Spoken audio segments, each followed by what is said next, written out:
രാഹുലേട്ട കഴിഞ്ഞ ദിവസമായിരുന്നു ഇത്തരത്തിൽ ധർമ്മടത്ത് ഷാഫി പറമ്പിൽ മത്സരിക്കാൻ സാധ്യതയുണ്ട് എന്നുള്ള വാർത്തകൾ പുറത്തുവന്നത്. അതിന് പിന്നാലെ ഞാനൊരു രാഷ്ട്രീയ നേതാവുമായി ഇതിനെക്കുറിച്ച് ചോദിക്കുന്ന ഒരു സാഹചര്യം ഉണ്ടായി. ഇപ്പോൾ ആ വീഡിയോ വലിയ രീതിയിൽ വൈറലാവുകയും ഞാനിപ്പോൾ എയറിലായി നിൽക്കുന്ന ഒരു സാഹചര്യം. പക്ഷേ ഇപ്പോൾ യഥാർത്ഥത്തിൽ ധർമ്മടത്ത് പിണറായി വിജയനെ തോൽപ്പിക്കാൻ UDF തുനിഞ്ഞിറങ്ങിയിരിക്കുന്നു എന്നാണ് നമുക്ക് അറിയാൻ കഴിയുന്നത്. ഒരു സ്റ്റാർ സ്ഥാനാർത്ഥിയായിരിക്കും ധർമ്മടത്ത് UDFന് പിണറായി വിജയനെതിരായി മത്സരിക്കാൻ സാധ്യത എന്നാണ് അറിയാൻ കഴിയുന്നത്. ഇനി ആര് മത്സരിച്ചാലും ധർമ്മടത്ത് പിണറായി വിജയനെ തോൽപ്പിക്കാൻ സാധിക്കില്ല എന്നുള്ള ഒരു കോൺഫിഡൻസിന് ഇത് തിരിച്ചടിയാകുമോ? തിരിച്ചടിയാകുമോ എന്ന് ചോദിച്ചു കഴിഞ്ഞാൽ നമുക്ക് പറയാൻ കഴിയില്ല. കാരണം ജനങ്ങളാണ് വിധി എഴുതുന്നത്, അവരാണ് അൾട്ടിമേറ്റ്. അവർ തീരുമാനിക്കും അവിടെ ആര് ഭരിക്കണം ആര് ഭരിക്കണ്ട എന്നൊക്കെ. പക്ഷേ ഒരു രാഷ്ട്രീയമാകുമ്പോൾ എതിർപക്ഷത്ത് നിന്ന് കൃത്യമായിട്ടുള്ള ഒരു പോരാട്ടത്തിന് പറ്റിയൊരു കാൻഡിഡേറ്റ് ഉണ്ടെങ്കിൽ മാത്രം ഒരു മത്സരമാകും. തെരഞ്ഞെടുപ്പ് എന്ന് പറയുന്ന ഒരു മത്സരമാണ്. രണ്ട് ആശയങ്ങൾ തമ്മിൽ അല്ലെങ്കിൽ രണ്ട് പക്ഷം ചേർന്ന് മത്സരിക്കുന്നതാണ്. ഇവിടെ ഇപ്പോൾ കേരളത്തിൽ നോക്കി കഴിഞ്ഞാൽ പല പക്ഷങ്ങളാണ് മത്സരിക്കുന്നത്. അവർക്ക് അവരുടെ ആശയങ്ങളാണെങ്കിൽ വ്യത്യസ്തമായിട്ടുള്ള ആശയങ്ങളാണ്. മതേതര നിലപാട് പറയുന്ന ആളുകളുണ്ട്, മതനിലപാടുകൾ പറയുന്ന ആളുകളുണ്ട്, കക്ഷി രാഷ്ട്രീയം ജാതി ഇതെല്ലാം വരുന്ന ഒന്നാണ് തെരഞ്ഞെടുപ്പ് എന്ന് പറയുന്നത്. അവിടെ ഉണ്ടാകുന്ന വിഷയങ്ങൾ എന്ന് പറയുന്നത് നമുക്ക് ചിന്തിക്കാൻ പോലും കഴിയാത്ത, ചിലപ്പോൾ ഒരു വർഗീയ കലാപം തന്നെ അല്ലെങ്കിൽ മറ്റെന്തെങ്കിലും കലാപങ്ങൾ തന്നെ സൃഷ്ടിക്കാൻ കഴിയുന്ന രീതിയിലുള്ള പല തെരഞ്ഞെടുപ്പുകളും നമ്മുടെ മുന്നിലൂടെ പോയിട്ടുണ്ട്. അവിടെ സ്ത്രീകളെ ഉപയോഗിച്ച് തെരഞ്ഞെടുപ്പിനെ നേരിടുന്ന, അതായത് സ്ത്രീകളെ ഇരയാക്കിക്കൊണ്ട് ഒരുപാട് തെരഞ്ഞെടുപ്പ് നേരിട്ട ചരിത്രം നമ്മുടെ മുന്നിലുണ്ട്. ഇപ്പോൾ കഴിഞ്ഞ 2016 തെരഞ്ഞെടുപ്പ് നോക്കിക്കഴിഞ്ഞാൽ അവിടെ സരിതയായിരുന്നു ഏറ്റവും വലിയൊരു വിഷയം എന്ന് പറയുന്നത്. സ്ത്രീകളെ ആയുധമാക്കുന്ന രീതിയിലായിരുന്നു. 2021 ആയപ്പോൾ സ്വപ്ന സുരേഷായി. അപ്പോൾ തെരഞ്ഞെടുപ്പിനെ അത്തരത്തിൽ നേരിടുന്നത് നമ്മൾ പലവട്ടം കണ്ടിട്ടുണ്ട്.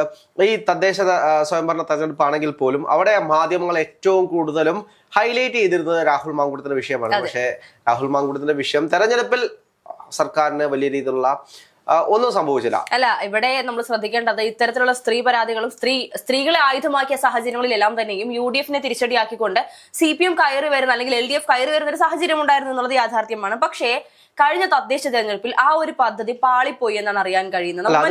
അത് കാലഘട്ടത്തിൻ്റെതായിട്ടുള്ള മാറ്റമാണ്. അതായത് കഴിഞ്ഞ കാലങ്ങളിൽ ഇപ്പോ നമ്മുടെയൊക്കെ ചെറിയ പ്രായത്തിൽ ഇപ്പോ അടുത്തുള്ള ആളുകളുടെ വിവാഹം അത് ഒളിച്ചോടിയൊക്കെയാണെങ്കിൽ നമ്മൾ എന്തോ വലിയ സംഭവമായി കണ്ടിരുന്ന കാലത്ത് നിന്ന് റിലേഷൻഷിപ്പുകളുടെ അടിസ്ഥാന തത്വങ്ങൾ പലപ്പോഴും മാറിപ്പോകുന്നു. അല്ലെങ്കിൽ അത് വലിയ രീതിയിൽ എക്സാജുറേറ്റ് ചെയ്ത് പറയത്തക്ക വിധത്തിൽ ഒന്നുമില്ലാത്ത രീതിയിൽ മാറിയിട്ടുണ്ട്.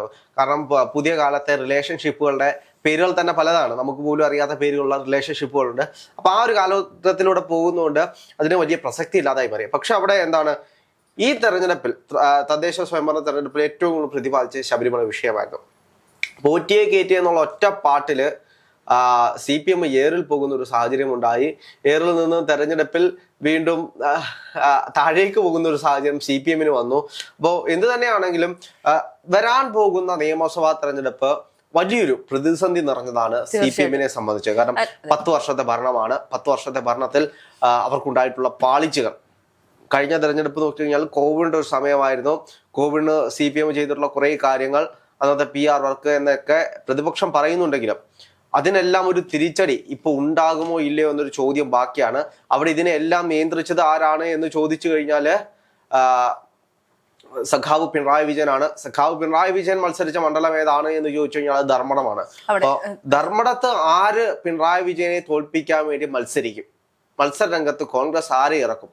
ഇതാണ് ഏറ്റവും വലിയൊരു ചോദ്യം. അതെ, ഇപ്പോൾ ഈ പറയുന്നത് പോലെ 2011 ധർമ്മടം എന്ന് പറയുന്ന ഒരു മണ്ഡലം സ്ഥാപിക്കുന്ന ഒരു സാഹചര്യം, അല്ലെങ്കിൽ ധർമ്മടം എന്ന് പറയുന്ന ഒരു മണ്ഡലമായി തിരിക്കുന്ന ഒരു സാഹചര്യം ഉണ്ടായിരുന്നു. അതിനുശേഷം 2016 2021 പിണറായി വിജയൻ മത്സരിക്കുകയും അവിടെ വിജയിക്കുകയും ചെയ്തു. 2016 മത്സരിച്ചപ്പോൾ അദ്ദേഹത്തിന് ലഭിച്ചത് 36,905 വോട്ടുകളായിരുന്നുവെങ്കിൽ പിന്നീട് 2021 അദ്ദേഹം മത്സരിച്ചപ്പോൾ 50,123 വോട്ടുകൾ, അതായത് പഴയതിനേക്കാൾ വോട്ടുകൾ കൂടുന്ന ഒരു സാഹചര്യം, 10,000-ന് മുകളിൽ വോട്ടുകൾ കൂടുന്ന ഒരു സാഹചര്യം ഉണ്ടായി.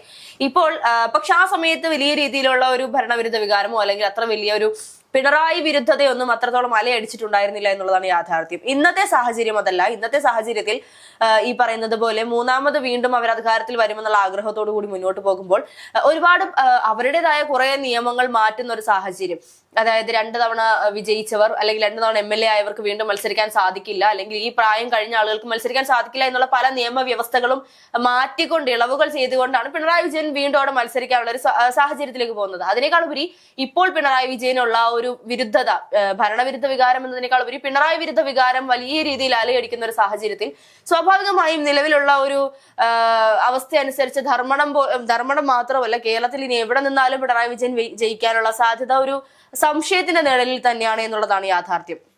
തദ്ദേശ തെരഞ്ഞെടുപ്പിൽ വലിയ രീതിയിൽ പലരും പറഞ്ഞിരുന്നു ഈ പറയുന്ന ശബരിമല സ്വർണ്ണക്കൊള്ളയൊന്നും അങ്ങനെ ബാധിക്കുന്ന ഒരു സാഹചര്യമൊന്നുമില്ല. കൂടുതൽ ചർച്ച ചെയ്യുന്നത് രാഹുൽ മാങ്കൂട്ടത്തിൽ വിഷയമായിരിക്കും. ശബരിമലക്കുള്ള സ്വർണ്ണക്കൊള്ള ഒരിക്കലും ഇതിൽ ചർച്ചയാകില്ല എന്ന് പറഞ്ഞിടത്തു നിന്നും ശബരിമല സ്വർണ്ണക്കൊള്ള തന്നെ വലിയ ചർച്ചകൾക്ക് വഴിവെക്കുകയും തദ്ദേശ തെരഞ്ഞെടുപ്പിൽ CPM തിരിച്ചടിയാവുകയും ചെയ്തിട്ടുണ്ടായിരുന്നു. അപ്പൊ അതുപോലെ തന്നെ ഇപ്പോഴും ഈ പറയുന്ന സ്വർണ്ണക്കൊള്ള കത്തി നിൽക്കുന്ന സാഹചര്യത്തിൽ ഇതിനെക്കുറിച്ച് പ്രത്യേകിച്ച് ജനങ്ങൾക്ക് തൃപ്തികരമാവുന്ന രീതിയിൽ യാതൊരു രീതിയിലുള്ള മറുപടികളും പിണറായി വിജയന്റെ ഭാഗത്തു നിന്നില്ലാത്ത സാഹചര്യത്തിൽ ധർമ്മടത്തെ ജനങ്ങൾക്കും ഇത്തരത്തിലുള്ള ഒരു വിരുദ്ധ വികാരം ഉണ്ടാകാനുള്ള സാധ്യതകൾ കൂടുതലാണ്. അവിടെ ഇനിയിപ്പോൾ കൃത്യമായി നല്ലൊരു സ്ഥാനാർത്ഥി അല്ല, ഹർഷ ഏറിൽ പോയത് എന്തിനാണെന്ന് ജനങ്ങളോട് പറഞ്ഞില്ല.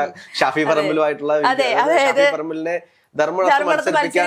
സീറ്റ് കൊടുത്തു. അതെ, അത് ഈ പറയുന്നത് പോലെ ഞാൻ ഒരു രാഷ്ട്രീയ നേതാവുമായിട്ട് ജിൻഡോ ജോണുമായിട്ട് സംസാരിക്കുന്ന സാഹചര്യത്തിലായിരുന്നു. അദ്ദേഹത്തോട് ഞാൻ ഇങ്ങനെ ചോദിച്ചു, എന്താണെങ്കിലും ഹർഷ കൊടുത്ത സീറ്റ് ജനങ്ങൾ അംഗീകരിച്ചു എന്ന് വേണമെങ്കിൽ പറയാം. ആ വീഡിയോയുടെ റേഞ്ച് അനുസരിച്ച് എല്ലാ സോഷ്യൽ മീഡിയ ഹാൻഡിലും, അതായത് കോൺഗ്രസിന്റെ സൈബർ കോൺഗ്രസിന്റെ എല്ലാ ഹാൻഡിലുകളും നോക്കിക്കഴിഞ്ഞാൽ അത് വലിയ രീതിയിൽ അത് ഷെയർ ചെയ്യപ്പെടുന്നുണ്ട്. അതുപോലെ തന്നെ അത് CPM പേജുകളിലും ഷെയർ ചെയ്യപ്പെടുന്നുണ്ട് എന്നുള്ളതാണ് ഹൈലൈറ്റ്. പക്ഷേ രണ്ട് രീതിയിലാണെന്ന് മാത്രം.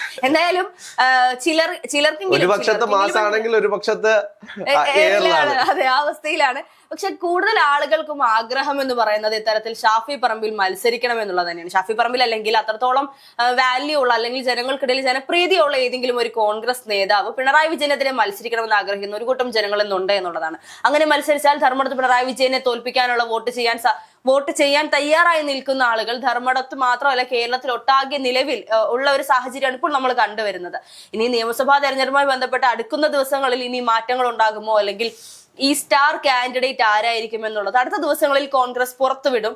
അങ്ങനെയാണെങ്കിൽ അപ്പോൾ CPM ഭയപ്പെടുമോ അതോ ഇനി കളിയാക്കി ചിരിക്കുമോ എന്നുള്ളത് നമുക്ക് കാത്തിരുന്ന് കാണേണ്ടത് തന്നെയാണ്.